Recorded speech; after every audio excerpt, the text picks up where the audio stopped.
Hello and welcome. I'm Yuki. Here's something that happens to almost everybody and almost nobody plans for. You look up one year and realize you haven't seen some of your closest friends in a very long time. Nothing went wrong. There was no argument. You still care about them, and they still care about you. Life simply got busy, and then busier, and the gap between messages stretched from weeks to months to something you're now slightly embarrassed about. Most of us explain that in one of two ways. We say we're bad at keeping in touch, or we decide that's just what adulthood is. I don't think either is quite right. Where I grew up in Japan, people also get busy, and they also lose touch. But something in ordinary life keeps pulling them back toward each other, and it isn't willpower. So instead of asking how to make new friends, I'd like to ask you something else today. What in your year automatically puts you in front of the same people? Because I think that's the whole difference. Let me show you. Let's begin. I want to start with something that arrives on the 1st of January. In Japan, people send New Year cards. We call them nengajo. They're simple postcards, often with the animal of the coming year printed on them and a short handwritten line at the bottom. You send them to family, to old classmates, to colleagues, to the neighbor, to your former teacher. Here's the part that matters. The post office holds them all and delivers them together on New Year's morning. So on the first day of the year, a stack lands on your doormat, and in it are people you haven't spoken to since last January. I'd like you to hold on to that stack of cards, because everything else I'm going to say is a version of it.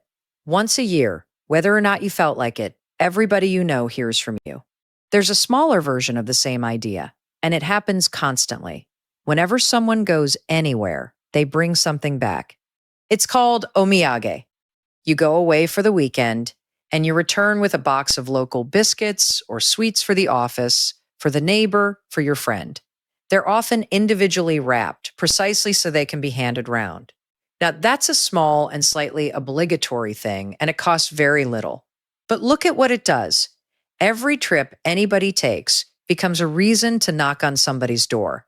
You don't have to invent a reason to make contact. The trip already made one for you.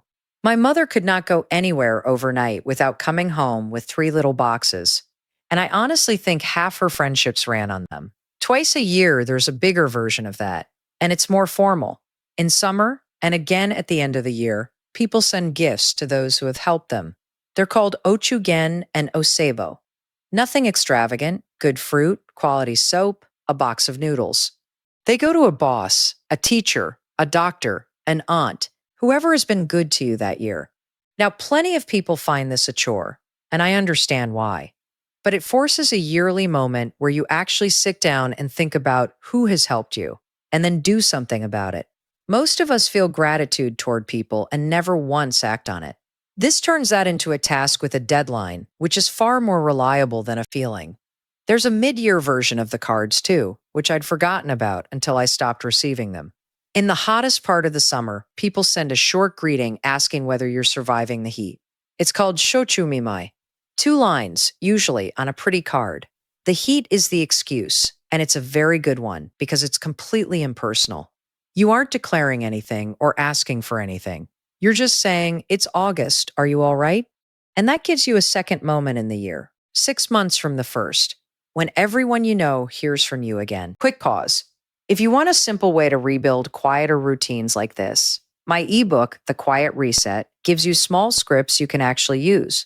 It's the first link in the description. There's a much gentler one that happens between neighbors, and it's my favorite. When you receive more of something than you need, you pass part of it on. Somebody's relative sends a whole box of oranges from the countryside. Nobody can eat 40 oranges, so a few go next door, and a few more go to the family across the way. We call it osusoweki. Sharing a portion of what came to you. It's a tiny gesture, and it's usually accompanied by 2 sentences at the door.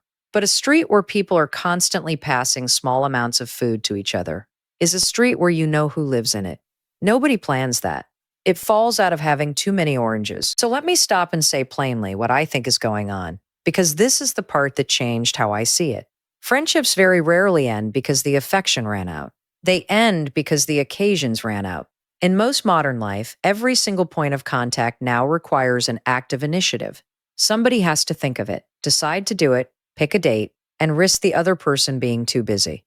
And initiative is exactly the thing a tired adult with a job and a family has the least of. So the friendship doesn't get killed, it just never gets scheduled, over and over, until it's quietly gone. What all those Japanese customs really do is replace initiative with a calendar.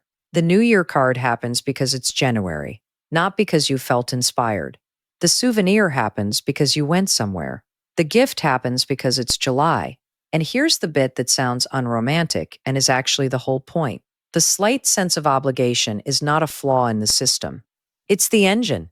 It's what keeps the contact happening on the days when nobody feels like reaching out, which is most days. You see the same principle in something that surprises visitors. Class reunions here are a serious, organized thing, and they go on for decades. They're called dosokai. Somebody from the class takes on the job of organizing, addresses are kept, and every few years, everyone gets a letter. People turn up in their 40s, their 60s, their 80s. The reason it works is that it isn't left to friendship to sustain itself. There is an actual role, one person whose job it is to gather everyone, and a fixed occasion.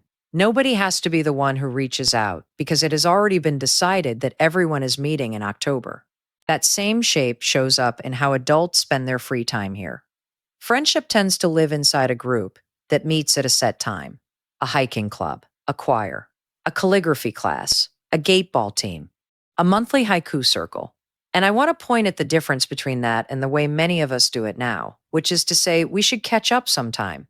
A standing group needs no organizer and no initiative. It's simply on. You go.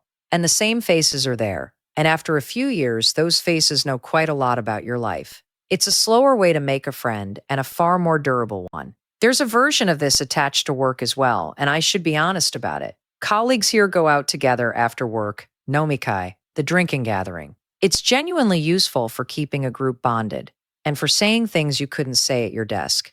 It's also, frankly, often exhausting, sometimes unwanted, and a real problem for anyone with children to get home to.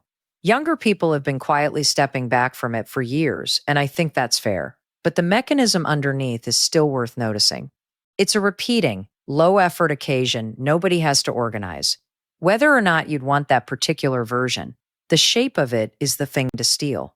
There's one more that's especially common among women of my mother's age, and it's lovely. A group of friends goes away together once a year to a hot spring. It's usually the same small group, sometimes the same inn, often the same week each year. 2 nights. They sit in the bath, they eat an enormous dinner. They stay up talking, and they come home. What makes it work is that it repeats. Nobody has to propose it, because it already exists. It's simply what that group does in November. A friendship with an annual fixture in it is remarkably hard to lose, even if you barely speak in between. My mother has been going away with the same 4 women for over 30 years, and I don't think any of them would say they're in constant contact. They just always go. Something else quietly keeps people in touch here, and it costs nothing at all. People become regulars. The same tiny restaurant, the same greengrocer, the same little bar with 6 seats where the owner starts making your usual when you walk in. There's real friendship in that, of a specific kind. The owner knows your name and roughly how your year is going. Other regulars recognize you. You aren't close, exactly, but you are known.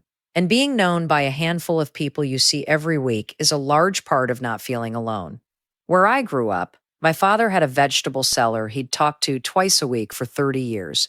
I'm not sure they ever once met outside that shop. The street itself does some of the work too. Neighborhood associations mean that a few times a year, you are simply placed next to your neighbors with a job, setting up the summer festival, the cleaning morning at the local park, the fire patrol in winter. Nobody would call any of that socializing, but standing next to someone for 2 hours while you both put up tents is how people actually become familiar with each other. Adults very rarely become friends by talking. They become friends by doing something side by side, repeatedly. And a task is much easier to say yes to than a coffee. And underneath all of it, there's something very small that I only noticed once it was gone. People greet each other constantly here. Neighbors, shopkeepers, the person you pass on the stairs. Out loud, every time. It sounds like nothing, but it means a relationship never goes fully cold, and that matters more than it seems. The hardest message to send is the one after 2 years of silence, because you have to explain the silence first. If you said good morning to someone every week for those 2 years, there is no silence to explain. The door was never shut, so it doesn't have to be reopened. That's the cheapest thing on this entire list. Say hello to the people you keep almost knowing. Now I need to be honest with you, because this could easily sound like Japan has friendship solved, and it very much does not. Loneliness here is a serious problem. There is a word, hikikomori, for people who withdraw from society completely, sometimes for years. There's another, kodokushi, for dying alone unnoticed. Neither of those words exists in a country that's fine. Plenty of people find these customs draining rather than warming. The obligation gifts especially, which many quietly resent. Nengajo numbers have been falling for years, and a great many young people have simply stopped. And a relationship maintained purely by duty can feel hollow, which is a real criticism and not one I'd argue with. So this isn't a better country at friendship. It's a country that kept some structures which happen to do the job that willpower does badly. Those structures are the borrowable part, and you can build your own version without any of the obligation. Let me lay it out simply then. The things that quietly end adult friendships are these. Every contact needing somebody's initiative, no repeating occasion in the calendar, nobody whose job it is to gather people, and a slow drift where nothing at all went wrong. And the things that hold them are surprisingly mechanical. One yearly moment where everybody hears from you, whether you feel like it or not. A small reason to make contact that comes from an ordinary event rather than a mood. A group that meets at a fixed time with no organizing required.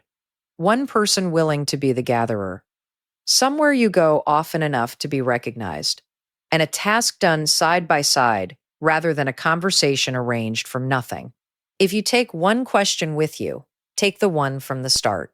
What in your year automatically puts you in front of the same people? If the honest answer is nothing, then the drift isn't a flaw in you or in them. It's just that nothing in your calendar is doing the work. Which brings me back to that stack of cards on the doormat on New Year's morning. Most of them say almost nothing. Please take care of yourself this year. I hope you're well. Nobody would call that deep friendship. But it means that every single person you have ever been close to hears from you once a year, forever, and knows the door is still open. You don't need cards. Pick 1 month and send something small to everybody you'd hate to lose. Then put it in the calendar again for next year, so it isn't up to how you're feeling. If you want more quiet ways to keep the door open in a busy life, subscribe to the channel. Thank you for spending this time with me. Take care of yourself, and I'll see you next time.